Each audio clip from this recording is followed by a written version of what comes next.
Setelah kaum muslimin menetap di Madinah, kaum Quraisy di Mekah merencanakan untuk menyerang dan menghancurkan mereka sebagai komunitas atau memaksa mereka meninggalkan Islam. Oleh karena itu, Al-Quran memberikan izin kepada kaum muslimin untuk melawan serangan tersebut. Firman Allah. Perang diizinkan kepada orang-orang yang diperangi, karena mereka dianiaya. Dan sesungguhnya Allah itu kuasa untuk menolong mereka.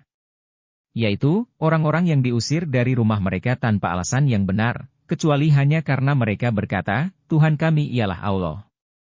Dan sekiranya tak ada tangkisan Allah terhadap sebagian manusia oleh sebagian yang lain, niscaya akan ditumbangkan biara-biara, dan gereja-gereja, dan kanisah-kanisah, dan masjid-masjid, yang di dalamnya banyak diingat nama Allah. Dan sesungguhnya Allah akan menolong orang yang menolong Dia. Sesungguhnya Allah itu yang maha kuat, yang maha perkasa. Al-Quran Surat 22 ayat 39 dan 40. Izin ini diberikan kepada kaum muslimin yang diperangi oleh musuh-musuh mereka. Ini bukan izin untuk memulai perang, melainkan hanya terhadap mereka yang telah lebih dahulu memerangi kaum muslimin. Alasannya dinyatakan dengan jelas, karena mereka telah dizolimi, dan telah diusir dari rumah mereka, tanpa alasan yang benar. Tidak ada perang yang lebih suci dari ini, karena ini diperlukan untuk kebebasan beragama kaum muslimin dan untuk menegakkan prinsip kebebasan beragama secara umum. Perang ini bertujuan untuk melindungi masjid, biara-biara, sinagog, dan gereja-gereja. Jika ada perang yang memiliki sebab yang benar di dunia ini, maka inilah perang yang diizinkan bagi kaum muslimin. Perang dengan tujuan yang murni seperti ini disebut jihad, yaitu perjuangan untuk menegakkan kebenaran dan mempertahankan kebebasan berkeyakinan. Dan berperanglah di jalan Allah melawan mereka yang memerangi kamu, tetapi janganlah kamu melanggar batas. Sesungguhnya Allah tak menyukai orang yang melanggar batas. Al-Quran Surat 2 ayat 190.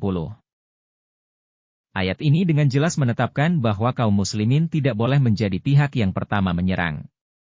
Mereka diperintahkan untuk berperang, namun hanya melawan mereka yang lebih dahulu memerangi mereka.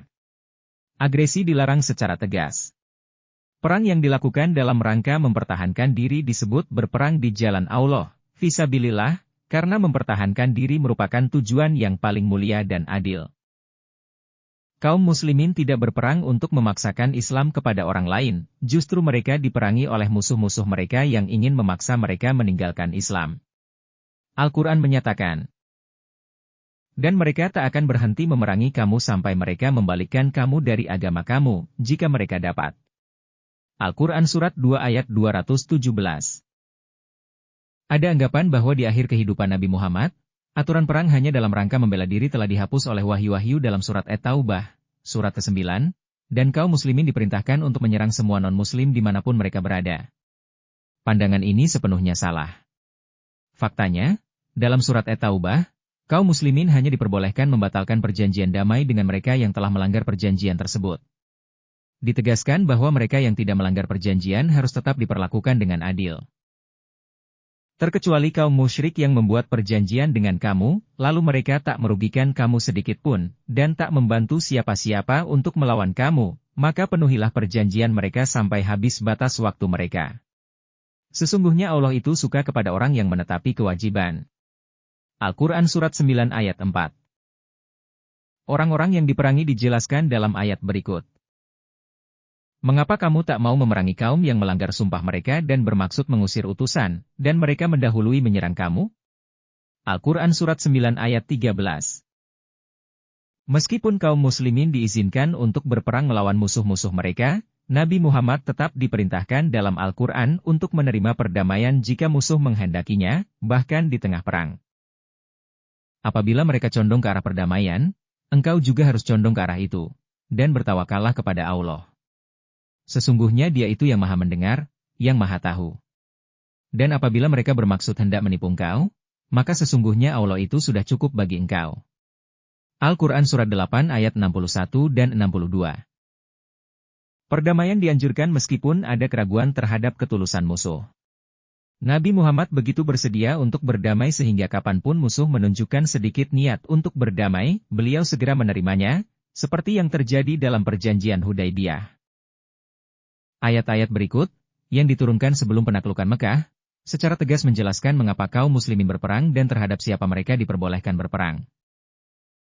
Boleh jadi Allah berkenan akan melaksanakan persahabatan antara kamu dan orang-orang di antara mereka yang kamu anggap sebagai musuh. Dan Allah itu yang Maha Kuasa, dan Allah itu yang Maha Pengampun, yang Maha Pengasih. Allah tak melarang kamu tentang orang-orang yang tak memerangi kamu dalam hal agama, dan tak mengusir kamu dari rumah kamu, bahwa kamu berlaku manis terhadap mereka dan berlaku adil terhadap mereka.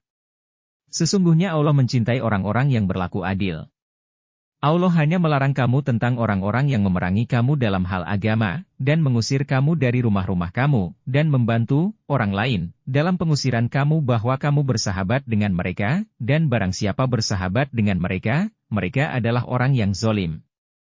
Al-Quran Surat 60 ayat 8 dan 9. Ayat ini memprediksi bahwa suatu hari nanti akan ada persahabatan antara kaum muslimin dan mantan musuh mereka. Al-Quran membedakan antara dua jenis golongan. Pertama, mereka yang tidak memerangi kaum muslimin dan tidak mengusir mereka dari rumah mereka.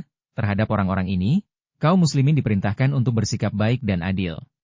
Kedua, mereka yang memerangi kaum muslimin karena agama dan mengusir mereka dari rumah mereka. Terhadap orang-orang ini, kaum muslimin diperintahkan untuk tidak menjalin persahabatan selama permusuhan mereka masih berlangsung.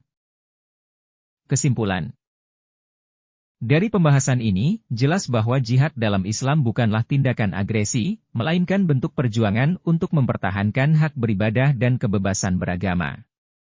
Al-Quran hanya mengizinkan perang sebagai bentuk pembelaan diri terhadap agresi dan ketidakadilan yang dilakukan oleh pihak lain. Islam menganjurkan perdamaian dan mengajarkan bahwa jika pihak lawan menunjukkan niat damai, maka perdamaian harus diterima. Dengan demikian, konsep jihad yang sebenarnya sangat berbeda dari anggapan yang keliru bahwa Islam memerintahkan perang tanpa alasan yang sah.